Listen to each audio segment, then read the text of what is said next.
Social media पर पिछले कुछ हफ्तों से इस बात की चर्चाएं थी कि ब्रिटेन के इतिहास में पहली बार कोई भारतीय मूल का प्रधानमंत्री अगर बन सकता है तो वो है Rishi Sunak.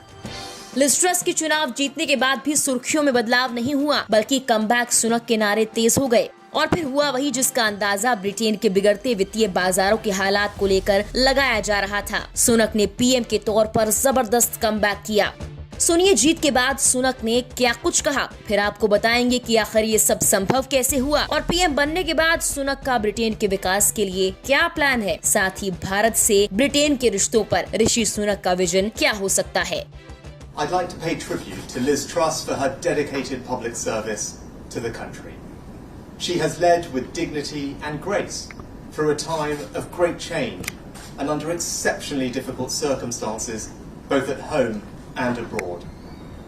I am humbled and honoured to have the support of my parliamentary colleagues and to be elected as leader of the Conservative and Unionist Party.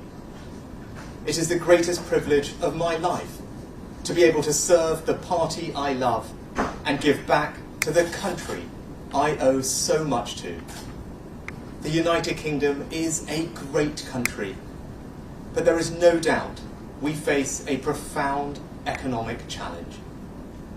We now need stability and unity, and I will make it my utmost priority to bring our party and our country together, because that is the only way we will overcome the challenges we face and build a better, more prosperous future for our children and our grandchildren.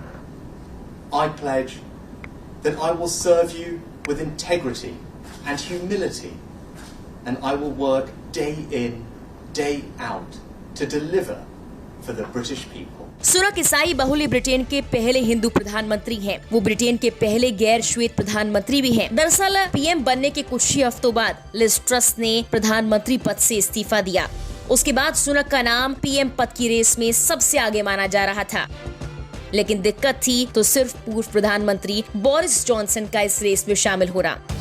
हालांकि बाद में वो भी पीछे हट गए। दरअसल पेनी mordant ने ब्रिटिश पीएम की रेस से भी अपना नाम वापस ले लिया, जिससे सुनक का रास्ता बिल्कुल साफ हो गया।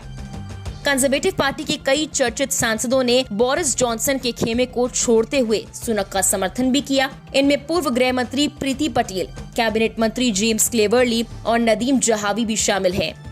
जानकारी के मुताबिक प्रीति पटेल खुद भारतीय मूल की पूर्व ब्रिटिश मंत्री हैं, जिन्होंने पिछले महीने लिज ट्रस के प्रधानमंत्री चुने जाने के बाद अपने पद से इस्तीफा दिया था। उन्होंने ये भी कहा कि कंजर्वेटिव पार्टी को सुनक को नेतृत्व करने का मौका देना चाहिए और बस फिर हुआ वही जिसका सबको इंतजार था। यहाँ एक तरफ भारत में दीपावली का त्योहार मनाया जा रहा था और वहाँ ब्रिटेन में भारतवंशी सुनक प्रधानमंत्री पद के लिए सबसे आगे हो गए। पूर्व चांसलर सुनक ने अपनी उम्मीदवारी की घोषणा करते हुए कहा था कि वो देश की अर्थव्यवस्था को ठीक करने, अपनी पार्टी को एकजुट करने और देश के लिए काम करना चाहते हैं।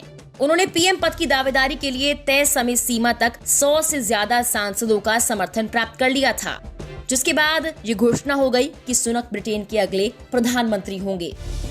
मीडिया रिपोर्ट्स की माने तो CFIN की सह अध्यक्ष रीना रेंजर के भारत और ब्रिटेन के बीच संबंधों के बारे में एक सवाल के जवाब में सुनक ने कहा था कि हम जानते हैं कि यूके भारत संबंध महत्वपूर्ण है। हम दोनों देशों के बीच अच्छे संबंध की वकालत करते हैं। हम सभी यूके के लोगों के लिए भारत में चीजें बेचने और काम करने के लिए अवसर के बारे में बहुत जागरूक हैं। इससे ये बात तो साफ है कि आने वाले वक्त में ब्रिटेन और भारत के रिश्ते को मजबूत करने के लिए सुनक काम कर सकते हैं। वहीं सबसे बड़ी वजह जो सुनक के पीएम बनने को लेकर मानी जा रही है वो ये है कि ब्रिटेन की बिगड़ती अर्थव्यवस्था को सुनक सुधार सकते हैं। जब सुनक ने पीएम पद की दावेदारी पेश करने का ऐलान किया था तो उन्होंने कहा था कि वो अर्थव्यवस्था को पटरी पर लाने के लिए काम करेंगे। सुनक ने एक ट्वीट किया था कि यूनाइटेड किंगडम एक महान देश है। इस वक्त हम एक गहरे आर्थिक संकट का सामना कर रहे हैं, इसीलिए कंजर्वेटिव पार्टी का नेता और आपका अगला प्रधानमंत्री बनने के लिए खड़ा हूँ। उस वक्त सुनक ने ये भी कहा था कि मैं अर्थव्यवस्था को ठीक करना चाहता हूँ, अपने देश को आगे बढ़ाना चाहता हूँ। उन्होंने कहा था कि अब हम जिन चुनौतियों का सामना कर रहे हैं वो और भी बड़ी हैं। अगर हम सही चुनाव करते हैं तो अवसर अभूतपूर्व हैं। मेरे पास डिलीवरी का ट्रैक रिकॉर्ड है। हमारे सामने सबसे बड़ी समस्याओं को ठीक करने की एक स्पष्ट योजना योजना है और मैं 2019 के घोषणा पत्र के वादे को पूरा करूंगा। उन्होंने ये भी कहा कि मेरे नेतृत्व वाली सरकार के हर स्तर पर ईमानदारी, व्यावसायिकता और जवाबदेही होगी और मैं दिन रात काम करूंगा। फिलहाल के लिए इस वीडियो में इतना ही। तमाम देश दुनिया की खबरों के लिए आप लोकमत हिंदी को सब्सक्राइब जरूर कीजिए।